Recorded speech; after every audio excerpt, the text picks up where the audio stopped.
우리 지난 한 주간 생각하면서 하나님 감사합니다 라고 하는 마음으로 두 손 한번 높이 들고 할렐루야로 한번 하나님께 영광을 드리죠. 다 같이 시작.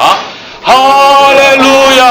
하나님 감사합니다. 다 시작. 하나님 감사합니다. 네, 하나님 감사합니다.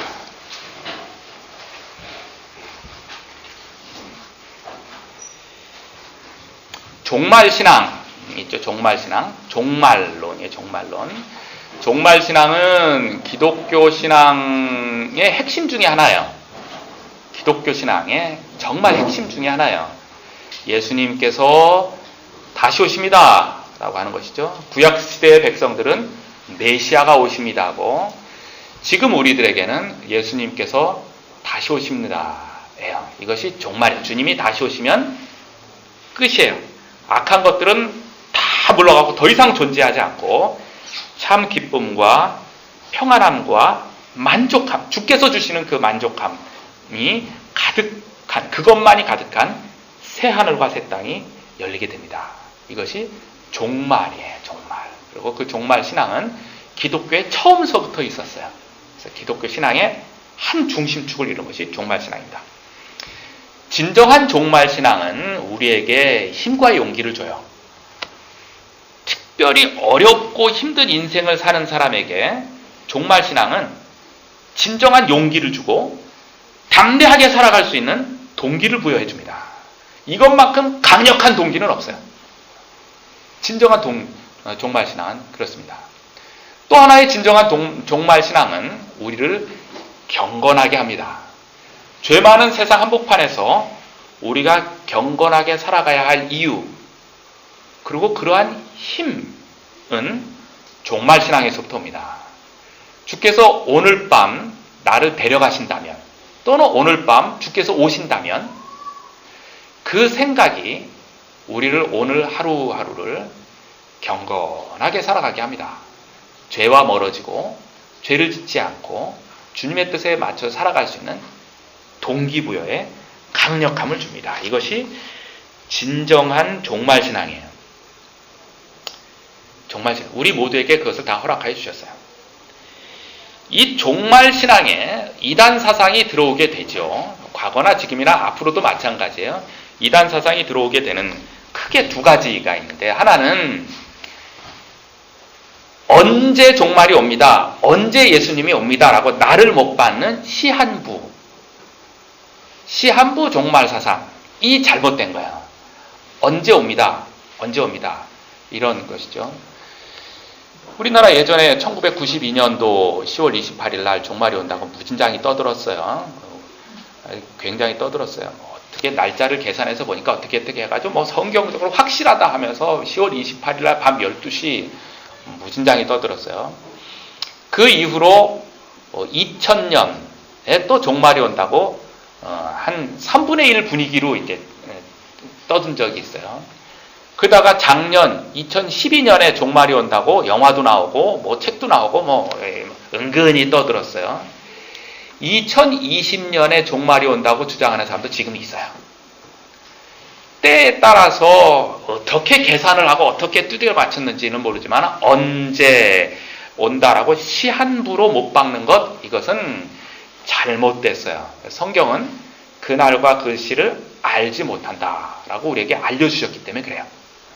성경이 알려주셨는데 내가 꿈을 꿔보니까 금년 12월 31일 날 예수님이 나타나셔서 금년 12월 31일 날 내가 오리라고 말씀하셨어요. 그렇게 꿈을 꿨다고 해봐요. 오늘 밤에 가서 꿈을 꿨는데 꿈을 꿨어요. 그럼 어떻게 하시겠어요? 성경은 그날과 그때를 알지 못한다고 그랬는데 나는 오늘 밤에 꿨는데 예수님이 나타났어요. 그래서 금년 12월 31일 날 너네 영시 예배드리지? 그때 올 거야 라고 말씀하셨어요. 그럼 어떻게 하시겠어요? 둘 중에 하나를 버려야 돼요. 뭘 버리시겠습니까? 꿈꾸는 걸 버려야 돼요. 어떠한 계시, 어떠한 꿈, 어떠한 은혜를 받았다고 하는 거, 어떠한 체험을 했다 할지라도 성경 말씀과 다르면 그걸 다 버려야 돼요. 그게 기독교 신앙이에요. 다 버려야 돼요. 또 하나 종말 신앙에서 이단 사상으로 나아간 것 중에 하나는 내가 재림 예수다라고 하는 그런 사람들이에요. 그런 사람들이 있어요. 기독교 언론사에 한 20여 년 제가 근무를 한 가운데 재림 예수를 제가 몇 명 만나봤어요. 진짜로 만나봤어요. 같이 대화도 하고, 저는 인터뷰하러 만났죠. 인터뷰하는 중간에 그 재림 예수라고 하는 사람이 담배 좀 한대 피우고 오겠다고 해서 밖에 나갔다 오기도 하고 그랬어요. 그러면서 계속 인터뷰도 하고 그랬어요. 그런 재림 예수라고 하는 사람이 우리나라에 한 50여 명 있다고 그래요. 저는 한 몇 명 만나봤어요. 50여 명 있어요. 내가 재림 예수다. 내가 재림 예수 동생이다. 재림 예수 사촌이다. 제가 재림 예수다. 이 말은 다 틀렸어요. 다 틀린 거야. 다 틀린 거야. 왜 그러냐면 계시록에 보면 주께서 다시 오시는 그날, 재림하시는 날 각인이 그를 보겠고라고 말했어요. 각인이란 뭐예요? 누구나다. 누구나다. 신비스러운 방법으로 전 세계에 있는 인구의 모든 사람이 주님 오심을 동시에 봐요. 저쪽에 대전에 재림 예수가 있다고 한다면 그건 틀렸어요. 왜? 내가 안 봤기 때문에. 그거 하나만 가지고도 틀린 거예요. 성경 말씀에 그렇게 기록되어 있으니까. 이런 거예요. 그래서 종말 신앙이 기독교 신앙의 핵심을 이루는 것 중에 하나이기도 하지만 이것 가지고 나타난 이단사들이 굉장히 많아요. 굉장히 많아요. 베드로 사도가 이 편지를 보낼 당시에 그 배경을 이제 몇 차례 쭉 베드로 전서를 얘기하면서 했잖아요. 당시에 주의 백성들이 처해 있는 상황은 정치 군사적으로 생명의 위협을 받고 있는 때였었잖아요. 그 고향을 떠나서 다른 이방 사회에서 거기서 숨어 살다시피 살고 있고 로마 군인이 쳐들어올 것을 무서워하였어요. 당시에 이제 지배를 하고 있던 로마는 폭군이었던 이제 네로가 지배하고 있었던 때였죠.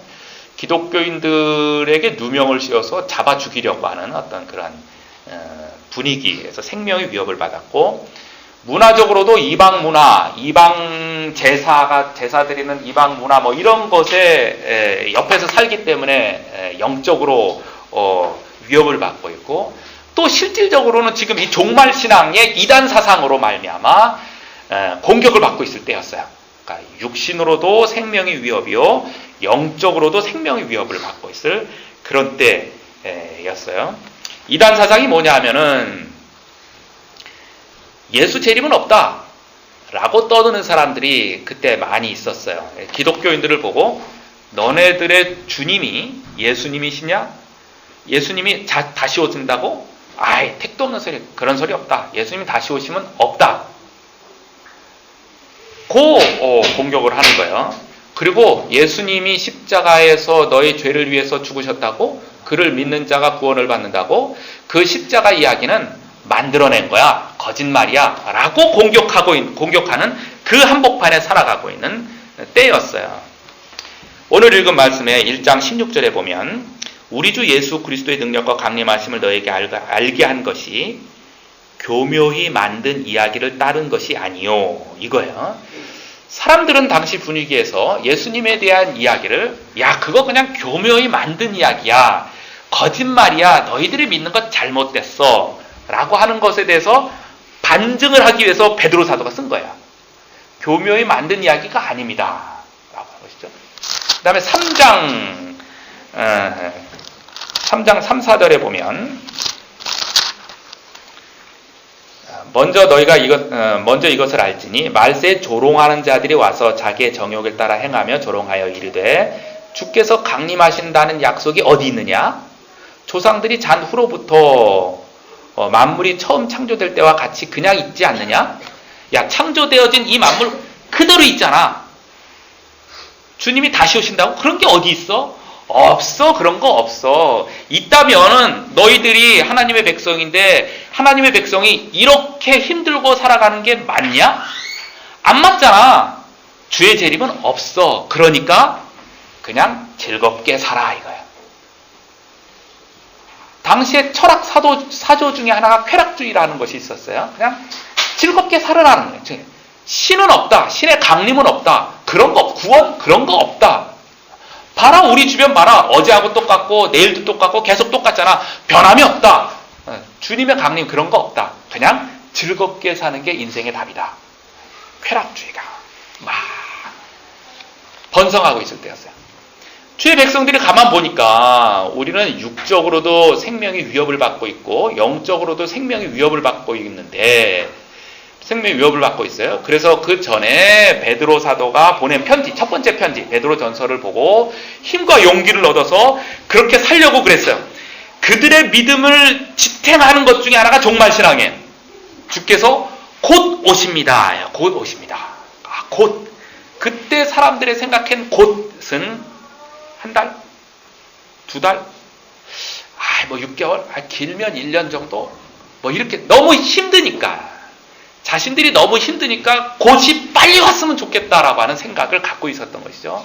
근데 첫 번째 편지를 받고 힘과 용기를 얻고 위로를 받았는데 2년이 지났어요. 지금 2년이 지났음에도 불구하고 변한 게 아무것도 없어요. 정치 군사적으로 사회문화적으로 영적으로 힘들면 힘들었지 변한 게 없어요. 나아지는 게 없어요. 그러니까 더 불안하기 시작합니다. 그리고 옆에서 공격을 하죠. 예수 재림 없어. 야, 그런 게 없어. 그러면 너희들이 이렇게 힘들게 살면 되겠느냐? 흔들리기 시작하는 거야. 그래, 없는 것 같아 보여. 틀린 것 같아 보여. 그냥 즐겁게 살자. 기쁨으로 살자. 아무렇게나 살자. 이것이 막 횡행하고 있을 때였어요. 이것이 베드로 사도의 귀에 들리고 베드로 사도가 이것을 수정해줘야 되겠다, 교훈해줘야 되겠다 라고 해서 보낸 편지가 베드로 후서입니다.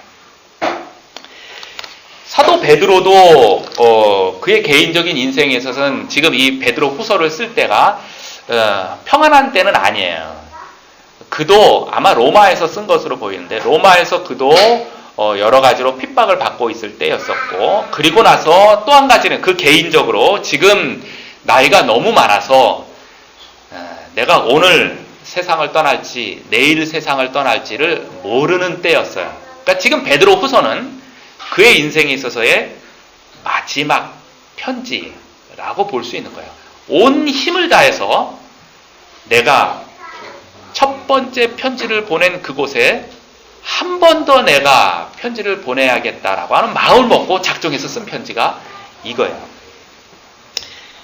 오늘 읽은 1장 12절서부터 한번 읽어보겠습니다. 그러므로 너희가 이것을 알고 이미 있는 진리에 서 있으나 내가 항상 너에게 생각나게 하려 하노니, 내가 이 장막에 있을 동안에, 이때의 장막은 자기 육신이에요. 자기 생명이에요.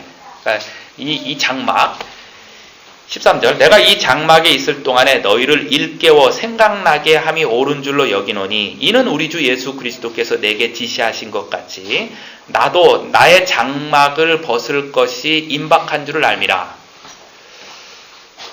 베드로 사도가 스스로 이제 내가 이제 이 세상을 떠날 때가 가까이 왔구나. 육신의 힘도 굉장히 줄어들고 이제 마지막이 되었어요.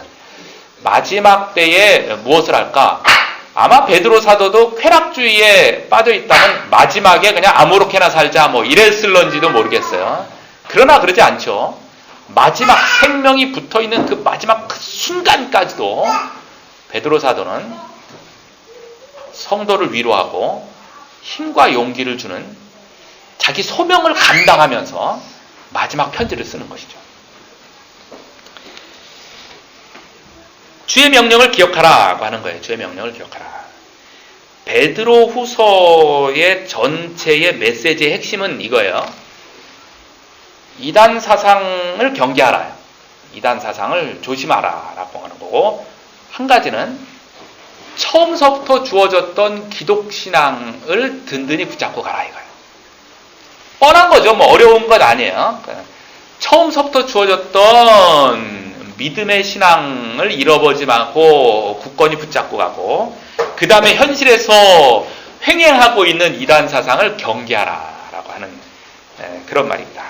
그것 중에서의 1장 첫 번째는 처음서부터 주어졌던 기독교 신앙을 든든히 붙잡으라 라고 하는 메시지로 우리에게 전해주고 있습니다. 1장에서의 핵심적인 메시지 중 하나는 오늘 설교 제목으로 했던 맹인으로 살지 말자. 맹인으로 살지 말자.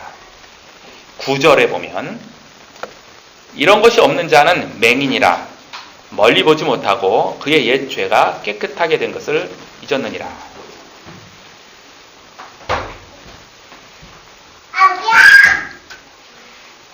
제가 여기다 뭘 하나 붙여놓을게요.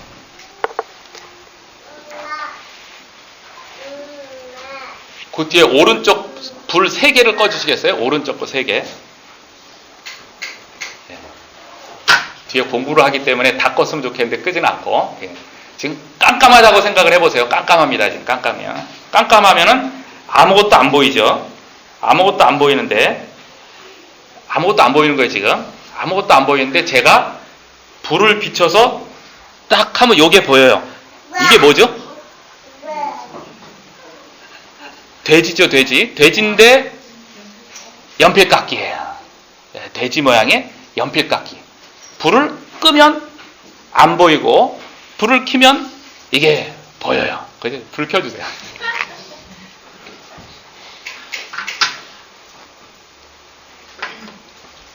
우리가 보는 많은 것들, 십자가, 나무, 많은 것들은 실제로 우리가 그것을 보는 게 아니고 그것에 비춰진 빛의 반사를 보는 거야. 빛이 없으면 안 보이는 거야. 정말 이게 과학의 원리가 그거예요. 우리가 앞에 십자가를 보니까 이 십자가 자체를 보는 게 아니고 십자가에 비춰진 빛의 반사가 우리 망막 뒤에 상이 맺혀지면 그것이 우리 시신경이 읽는 거예요.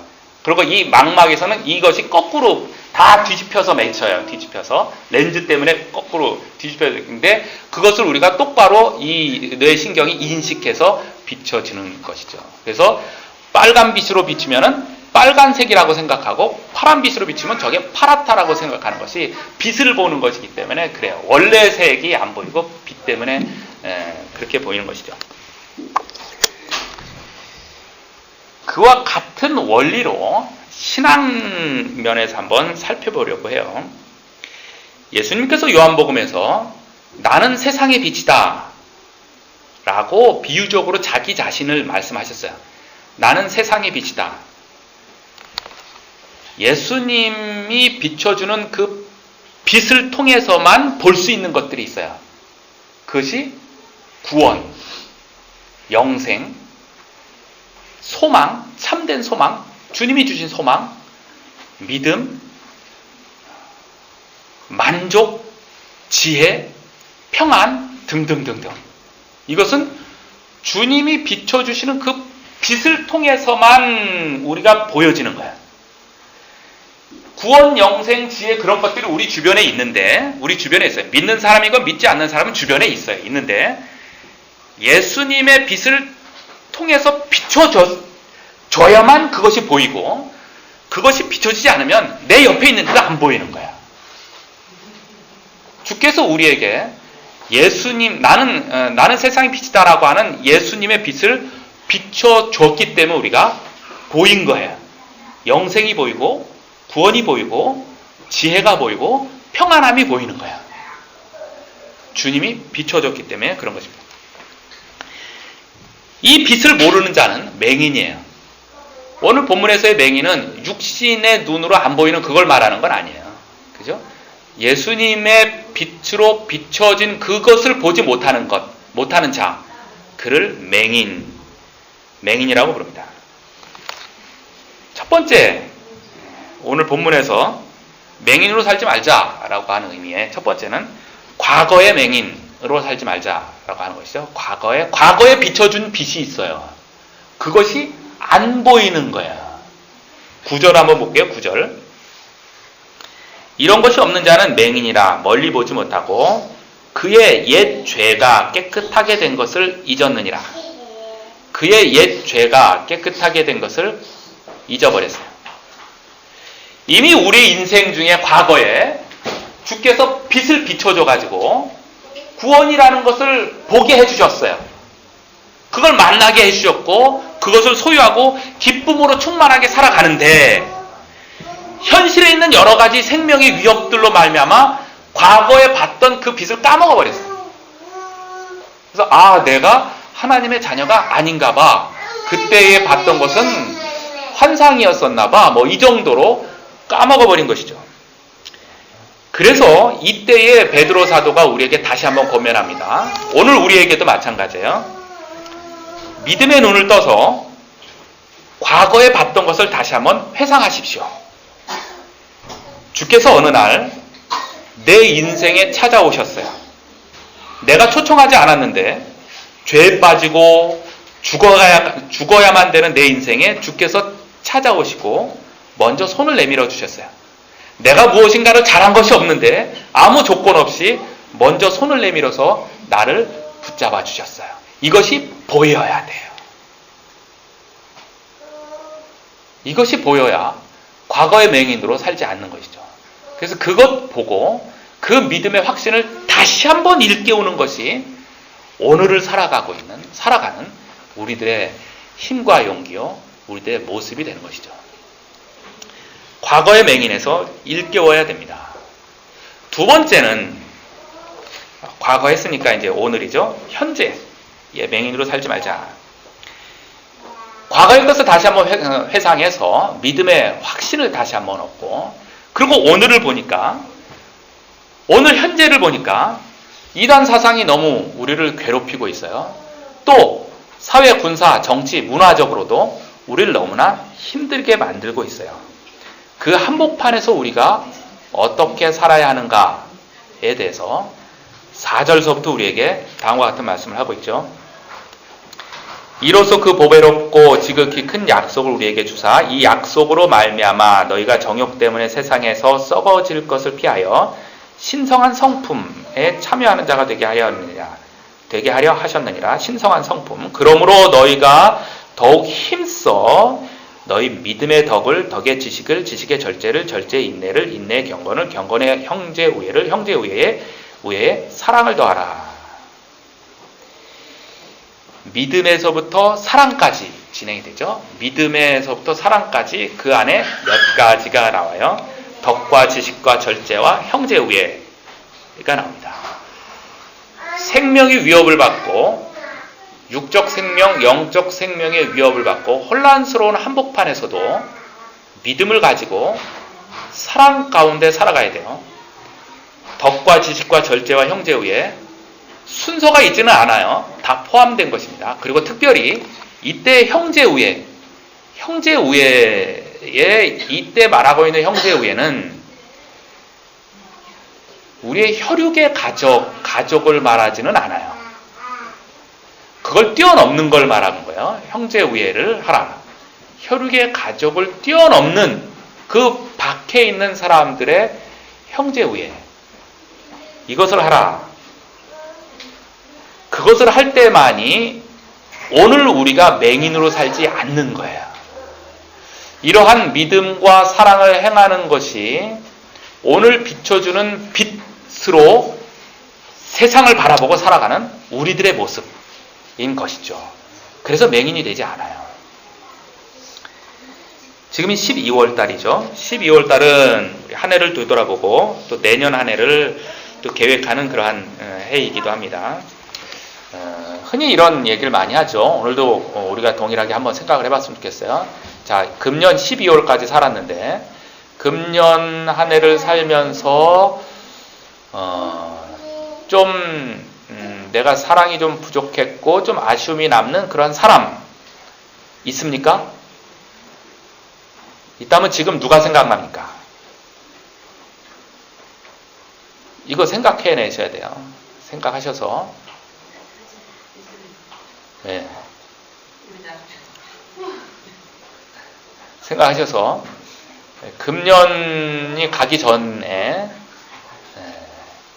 커피 한 잔을 대접하든 식사 한 끼를 대접하든 그렇게 하는 것이죠.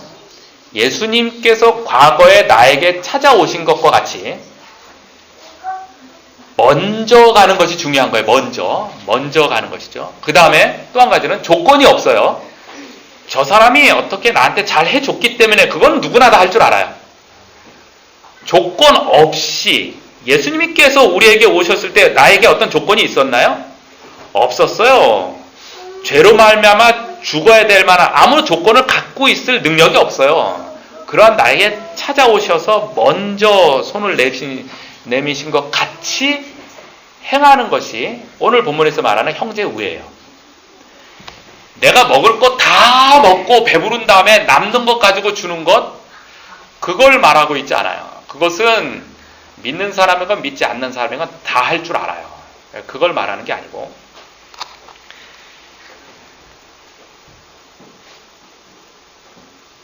내가 부족함에도 말미암아 그럼에도 나눠주는 것, 그걸 말하죠.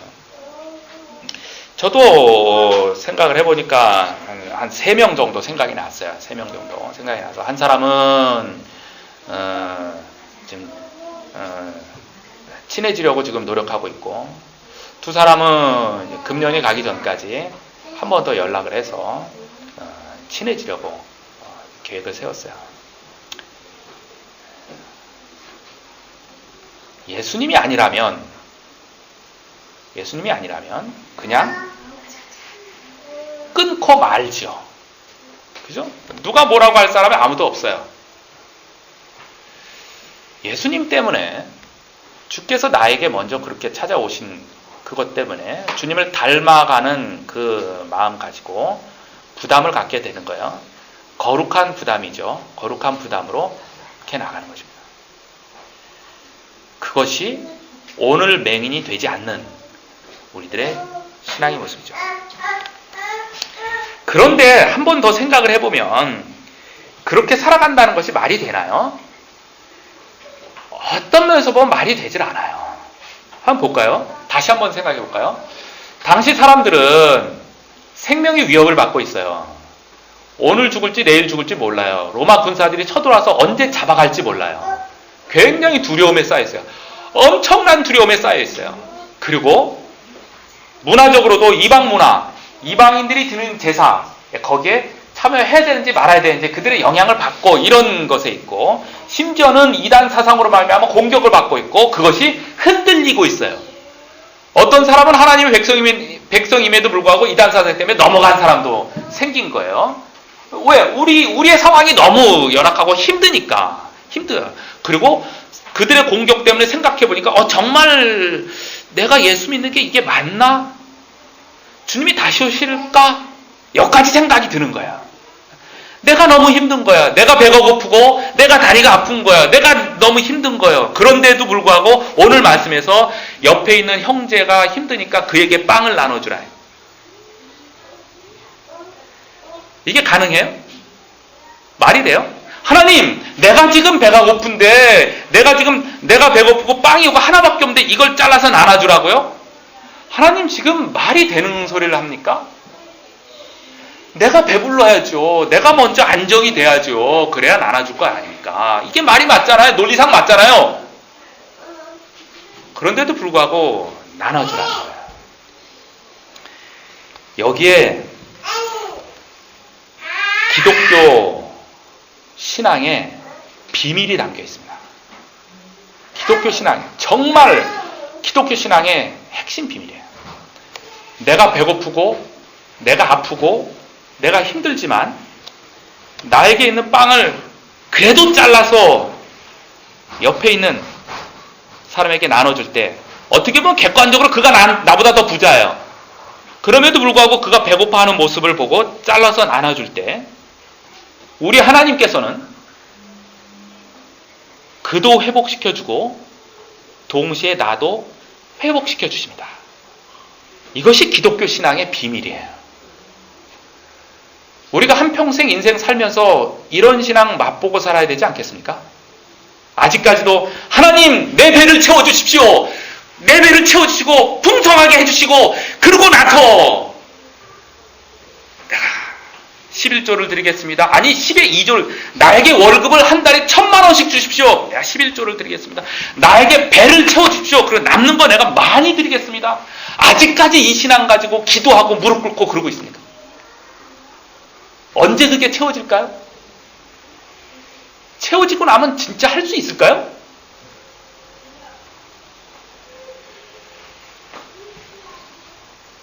믿음을 한 걸음 더 들어가 보겠습니다. 깊이 있게 한 걸음 더 들어가 볼게요. 하나님, 내가 아파요. 내가 배가 고파요. 그런데도 주께서 말씀하신 걸 가지고 내 빵을 잘라서 이웃에게 주겠습니다. 주님이 그도 나도 채워주시라 믿고 믿음으로 그렇게 하겠습니다.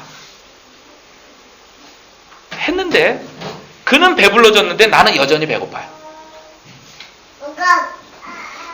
다니엘이 고백한 것처럼 그리 아니하실지라도 나는 그렇게 하겠습니다 하는 데까지 갈 수 있을까요? 우리의 믿음의 발걸음이 거기까지 갈 수 있을까요? 꼭 보상이 있어야, 물론 하나님은 보상을 주십니다. 근데 보상을 목적으로 하는 것 말고 하나님 보상이 없어도 여기까지 갈 수 있을까요? 이 믿음까지.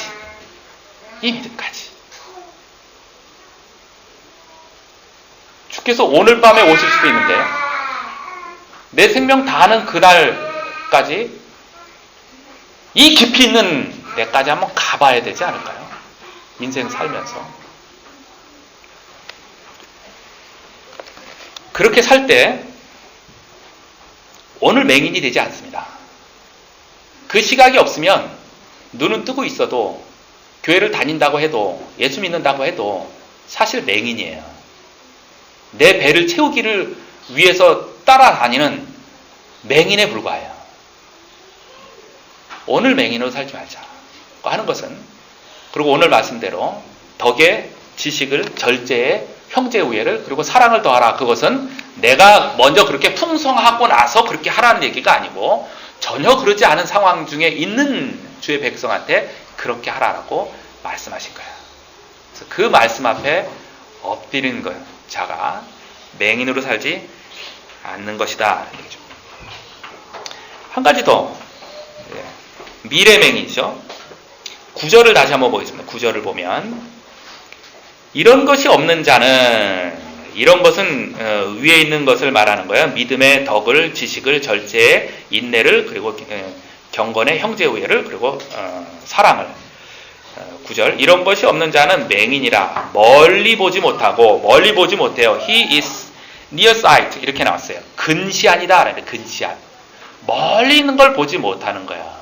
무엇을 말합니까? 주께서 다시 오십니다. 그것이 안 보이는 거예요. 종말신앙 크게 안 보여. 오늘 맹인인 사람은 앞에 것도 안 보여요.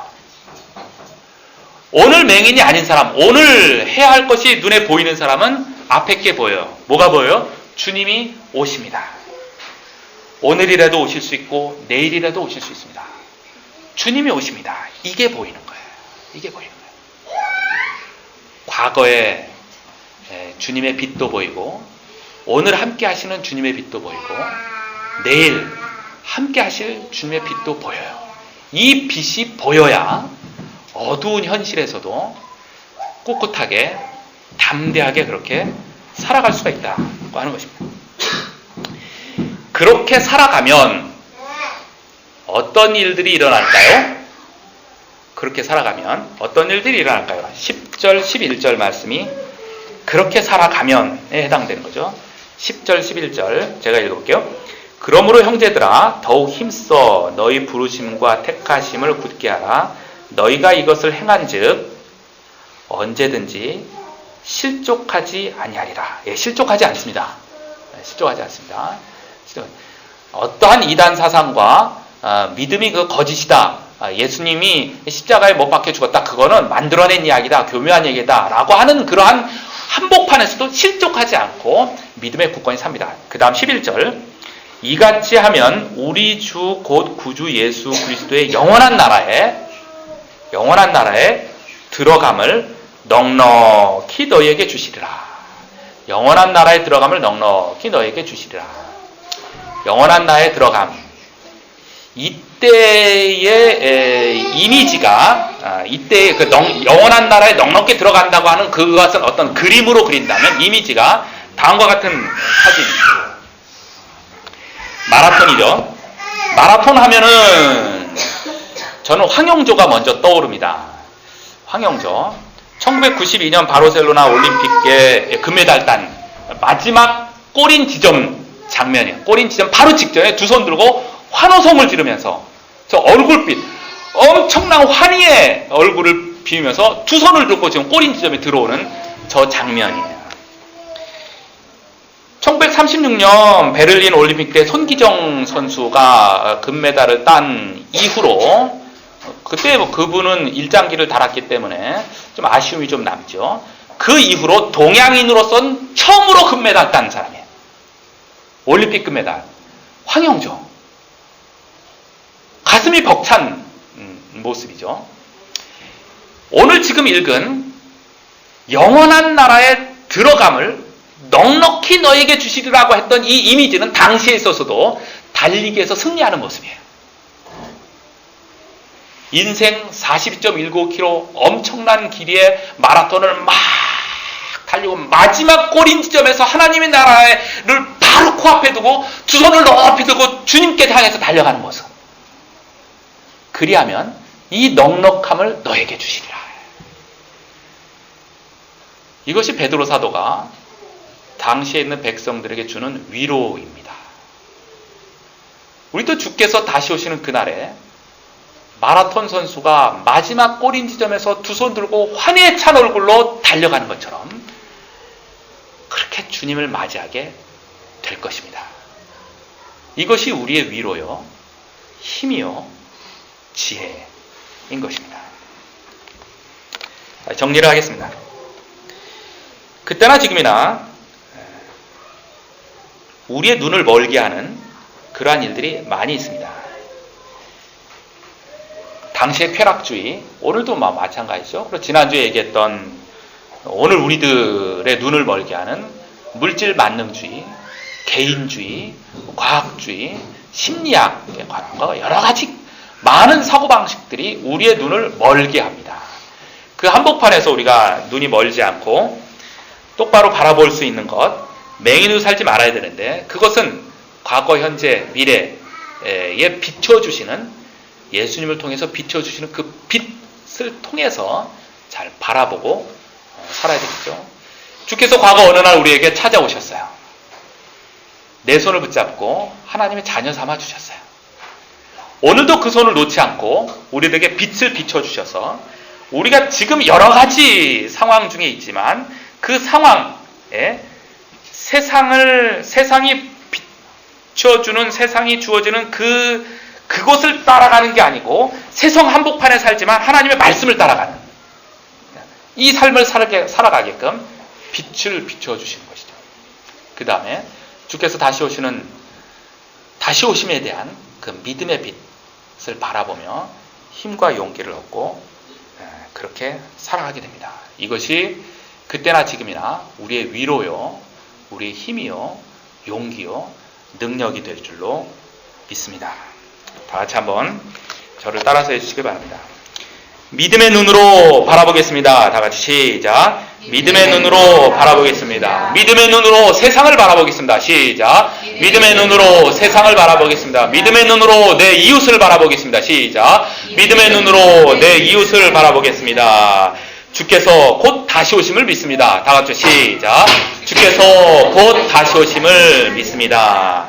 아멘. 오늘 말씀을 기억하시면서요. 한